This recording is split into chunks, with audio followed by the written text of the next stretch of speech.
Originally, when I first read the script, I felt like I had an instinct for what the movie could be.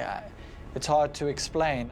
Having watched it as a kid, having just made a movie about teenagers, I felt like I knew how to make this emotional and heartfelt and funny, and also 14, 15 hours a day, and you're shooting maybe 25, 30 seconds sometimes in one day.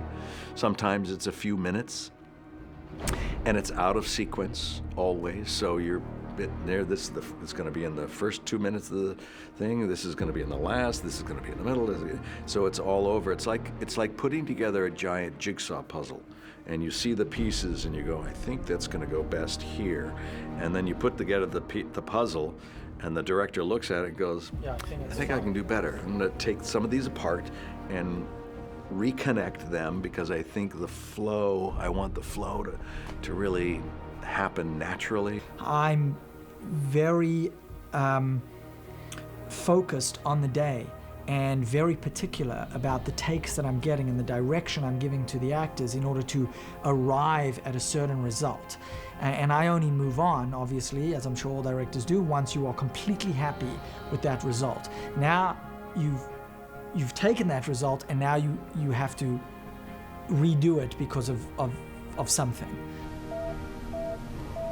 Her name is Rita Repulsa. She will create Goldar. Of this bad habit of being in disbelief, but he can't destroy their personalities. They have to be able to come back, right? So I think if he's too angry, then he's almost like he's getting too much joy in their pain and suffering, as opposed to, this is what's going to happen if you don't take this seriously. Right. You are going to be hurt, right, even killed. So right. I need to show you right. what that's like. Right, right. Yeah, and then, okay, good, I like that. Yeah, ADR is an art form unto itself, I think, and you are rewriting the movie as you're doing it, or you're changing performance. And even if you don't intend to, you are, because it's impossible to recreate the moment that you had on the day. I just got smacked, y'all. Ow.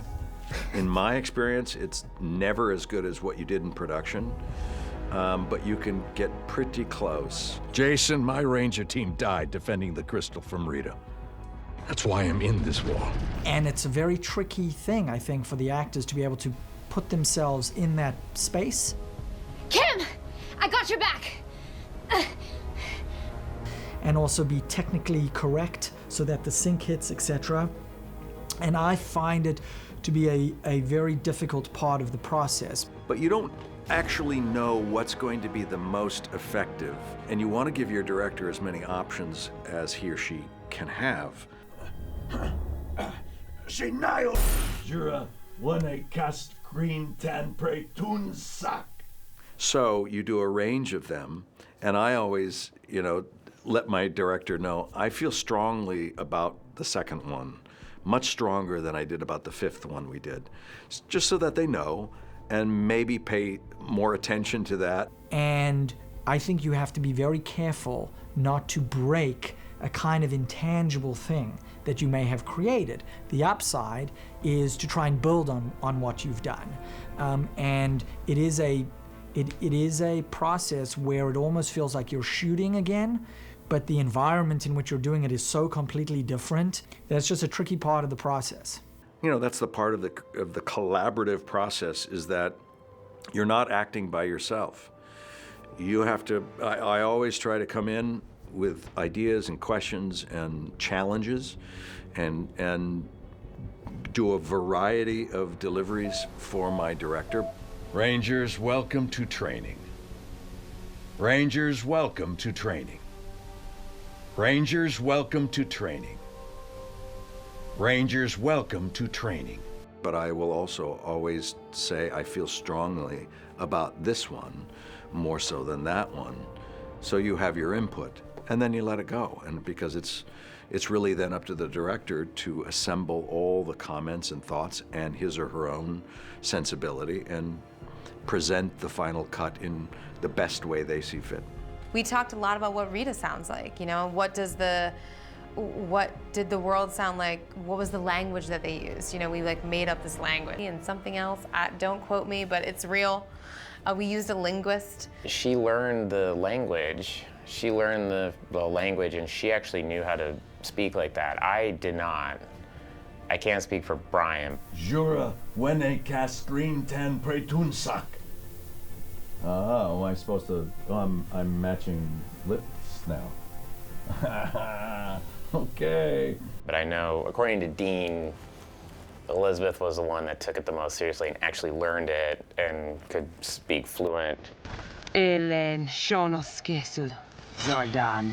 I had to just read it phonetically while I was doing VO, and we did one pass at it, and it was just so clear that I was trying, you know, they had cut it all together, you know, like Zordon, Insan, Insan, and Continue on Swat, like it was so, reading it was hard. The fact that she was able to memorize it and say it with real emotion and conviction is something.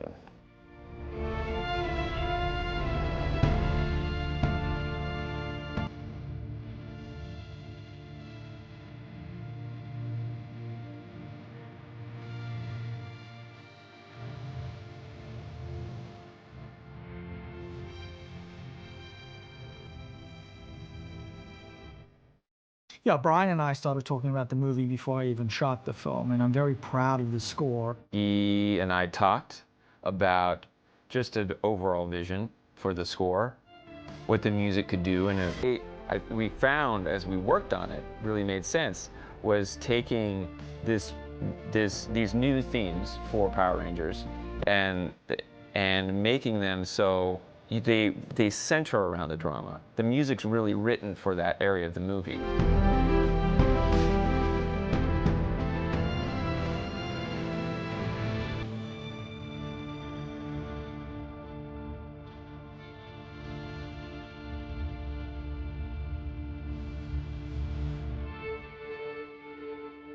And what I really think is interesting about the score is it takes classical sort of orchestral sounds that you would hear in most movies and marries it with a more contemporary, same time felt like there was an origin story brewing beneath all of the music and got you to a kind of an epic, grandiose place when it needed to.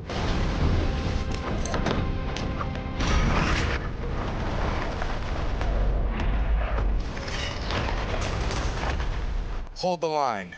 And I think what's really good about the score is that there's a storytelling woven through from beginning to end. And I think all of those ideas build on each other in a really nice way. And I do think it's transformed the movie from when we had temp score to now when we have the real score.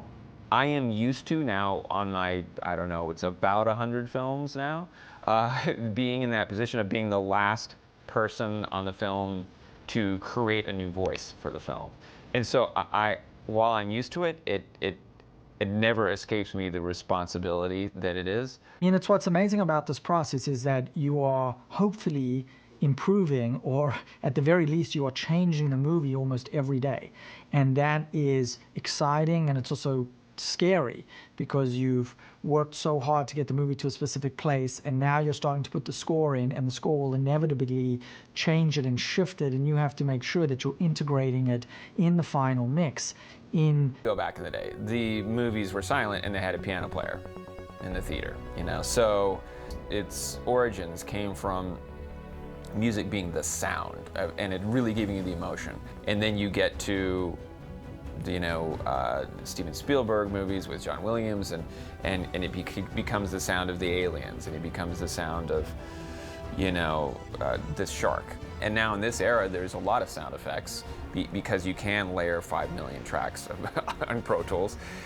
And it becomes where, as opposed to sound and music, it kind of becomes music is still like on this one fader, and then you have a million faders of sound effects. So it can be like the music ends up being just one of the sound effects, and it can get lost.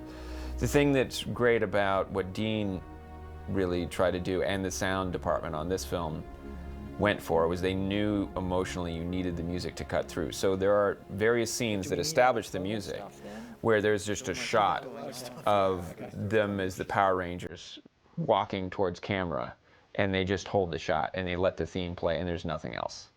Can completely alter your experience of the movie. I always try to remind myself while I'm editing that sound will be 50% of the storytelling. And it's hard to really take that seriously when you're cutting, but it's true. You mean after the Power Rangers cue? Power Rangers cue, and they come running. I just want to hear them, guys, look at our town. It's like destruction and dying. I want to hear the swords and cracks. And, you know what I mean? I feel like those are two places it just felt the music was kind of like intruding. Right. Yeah. But great job. You can watch something in the edit room.